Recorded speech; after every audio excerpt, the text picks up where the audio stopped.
Have you ever said, I am working here for 5 years and felt absolutely confident about it? You know the sentence is about your job, you know it's about time, it seems perfect, right? But native speakers never say it that way.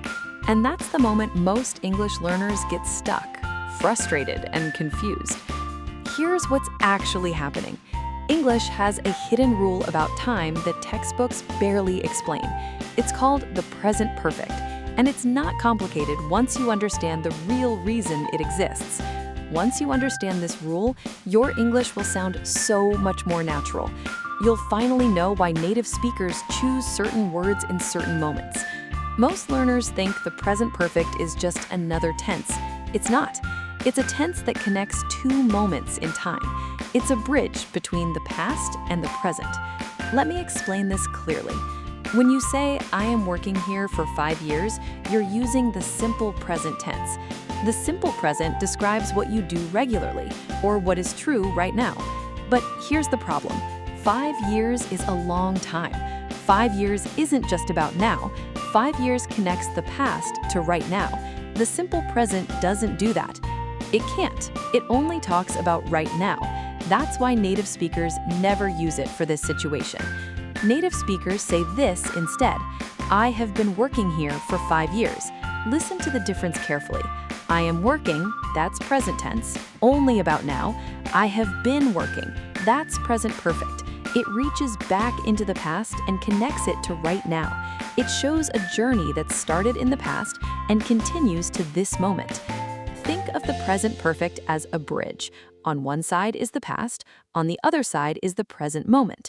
The bridge connects them. That's the only job the present perfect does.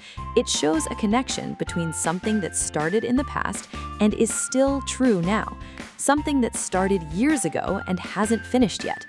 Here's another example to make this crystal clear. Don't say, I live here for 3 years. That's wrong. Native speakers say, I have lived here for 3 years. The rule is simple. If you're talking about how long something has been happening, if you're talking about a time period that started before and continues now, you need the present perfect. But wait, there's a trick. There's a special moment where everything changes. What if the action stopped? What if you don't work there anymore? What if you moved away? Then everything flips. If you worked there for 5 years, but you quit last month, you say, I worked there for 5 years. That's the simple past. The simple past is for finished actions. The simple past is for things that ended.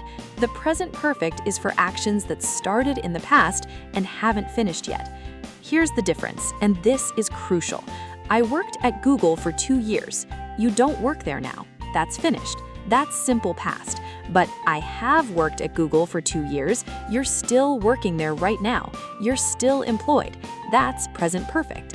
The sentence is only true if you're still employed there today. If you quit, that sentence becomes false. You have to change it to the past tense. Many learners confuse these two. They sound similar, they feel similar, but they mean totally different things. One is finished, one is still happening. This matters. This changes the meaning. This changes whether your sentence is true or false. Let's try more examples to make this absolutely clear. Someone asks you, how long have you studied English?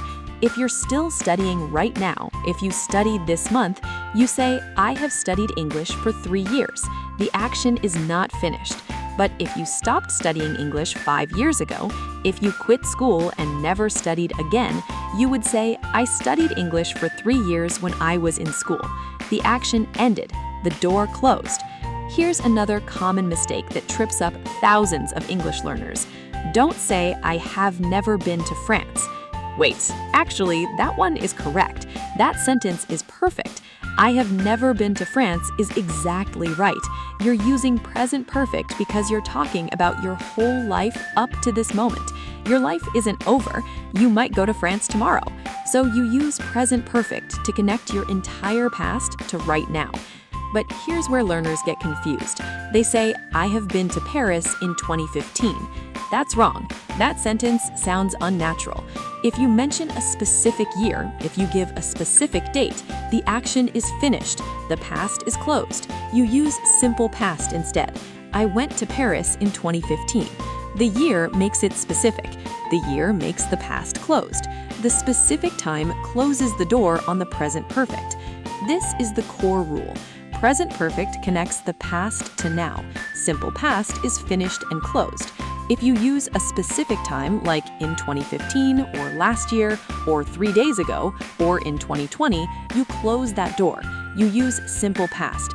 But if you say for 3 years, or since I was young, or I have never, or for the last month, you're opening that bridge between past and present. You use present perfect.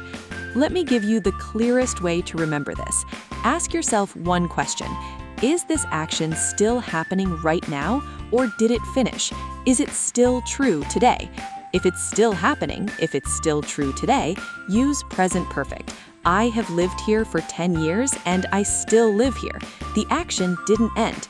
But if it's finished, if it happened in a closed time period, if the time is now over, use simple past. I lived in Brazil for 10 years, but I moved to Spain.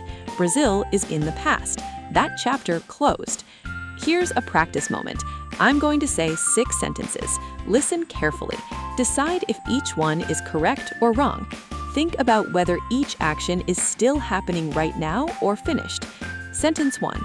I have worked as a teacher for 8 years. Correct or wrong? Correct. You still work as a teacher right now. You're teaching this month. The action is still happening. Present perfect is perfect here. Sentence 2. I have seen that movie in 2019. Correct or wrong? Wrong. You mentioned a specific year. You should say, I saw that movie in 2019. When you add the year, the time is closed. Simple past. Sentence 3. I have never tried sushi. Correct or wrong? Correct. You're talking about your whole life up to now. Your life hasn't ended. You might try sushi tomorrow. So present perfect is right. This bridges your entire past to right now. Sentence 4.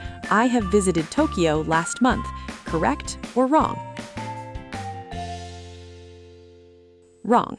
Last month is specific. Last month is closed. It's over. You should say, I visited Tokyo last month. Simple past, because the time period is finished. Sentence 5. I have lived in Spain since 2018. Correct or wrong? Correct. Since 2018 means it started in 2018 and continues now. That's a bridge from 2018 to today. Present perfect. Sentence 6. I have quit my job in June. Correct or wrong?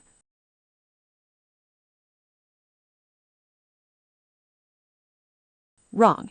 In June is specific. You're naming a specific month. The action happened in a specific closed time. You should say, I quit my job in June. Simple past. Do you feel the pattern now? Do you see it? The present perfect is not scary. It's not mysterious. It's not complicated. It's just a tense that says this started in the past and it's still true right now. It's a bridge. Once you see that, once you understand that connection, everything clicks into place.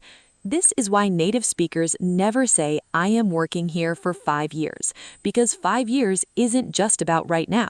5 years is about right now connected to the past. 5 years is a journey that started before and continues now.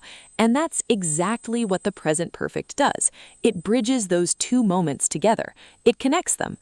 Let me give you one more powerful example. Imagine you're in a job interview.